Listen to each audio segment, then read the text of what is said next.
Mayor দুইজন, একজন দায়িত্বপ্রাপ্ত, অপরজন নবনির্বাচিত।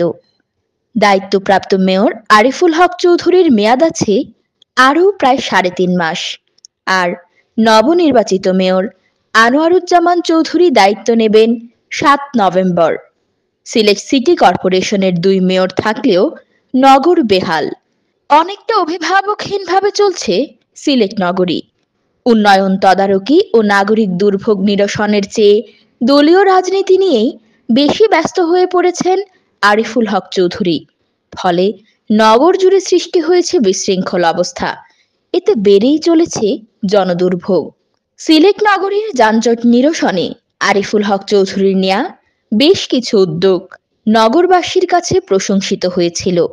এর মধ্যে অন্যতম ছিল ব্যস্ততম সড়কগুলো প্রশস্তকরণের পাশাপাশি ডিভাইডার ও প্রশস্ত ফুটপাত নির্মাণ, হকার নিয়ন্ত্রণ এবং বারুদখানা, জল্লারপাড় ও কোর্ট পয়েন্ট চৌহাট্টা সড়কে রিকশা চলাচল বন্ধ। এছাড়া নগরীর জলাবদ্ধতা নিরসনে তিনি কাউন্সিলর ও নগর ভবনের কর্মকর্তাদের সমন্বয়ে কয়েকটি টিমও গঠন করেন। কিন্তু মেয়র আরিফের নেয়া এই উদ্যোগগুলো এখন মুখ থুবড়ে পড়েছে। নজরদারি কমে যাওয়ায় পুরো নগর জুড়ে সৃষ্টি হয়েছে ভজঘট অবস্থা। শেষ ভালো যার সব ভালো তার। শেষ ভালো যার সব ভালো বলতে আমি এটাই বোঝাচ্ছি, উনি শেষ দিক খারাপ করতেছে। তবে ওনার উচিত ছিল শেষ পর্যন্ত দায়িত্ব পালন করার আগ পর্যন্ত উনি আমাদেরকে সেবা দেওয়া যাওয়া।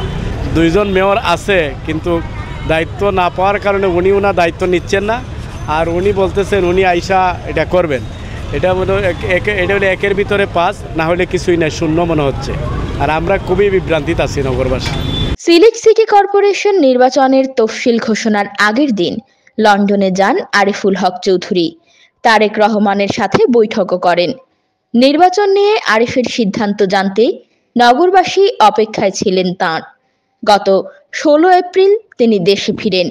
সিদ্ধান্ত জানাতে সময় নেন আরও ১ মাস সময়। সর্বশেষ সমাবেশ করে নির্বাচন না করার ঘোষণা দেন। লন্ডন থেকে দেশে ফেরার পর থেকে নগরীর উন্নয়ন কর্মকাণ্ড তদারকি ও জনদুর্ভোগ সংক্রান্ত বিষয়াদি থেকে ব্যস্ততা কমিয়ে দেন আরিফ।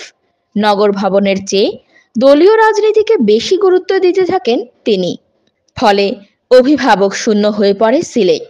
এই সুযোগে সিলেট নগরীর ব্যস্ততম সবকটি সড়কের পাশের ফুটপাত হকারদের দখলে চলে যায়। বিকেল হলে নগরীর সবচেয়ে ব্যস্ততম বন্দরবাজার চৌহাট্টা সড়কটিও হকারদের দখলে চলে যেতে থাকে। হকাররা ফুটপাতের পাশাপাশি সড়কের অর্ধেকের বেশি দখল করে তাদের জিনিসপত্র সাজিয়ে রাখেন।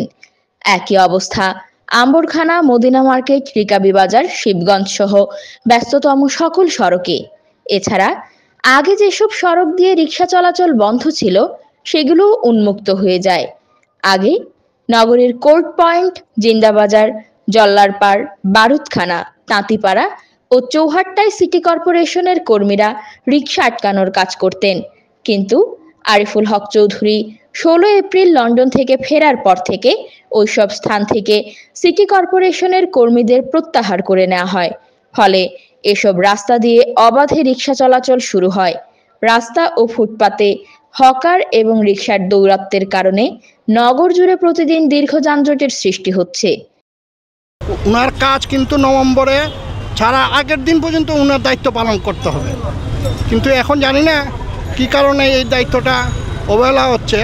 আমরা সিলেটবাসীরা বা সিটি কর্পোরেশন নাগরিকরা এখন আমরা বুঝতে পারতেছি না। আমাদের দুর্ভোগ আগের চেয়ে অনেক বেড়ে গেছে, কারণ এখন তো আপনার দেখেন আগে বসতো ওরা সন্ধ্যার পরে, এখন ওরা ১টার পরেই এখানে বসে যায়। নিশ্চয়ই কোনো কারণ আছে এখানে। ঈদের আগে নগরবাসী ২ দফা ভয়াবহ জলাবদ্ধতার শিকার হলেও দেখা মেলেনি মেয়র আরিফের। তিনি ওই সময় ঢাকায় দলীয় কাজে ব্যস্ত ছিলেন।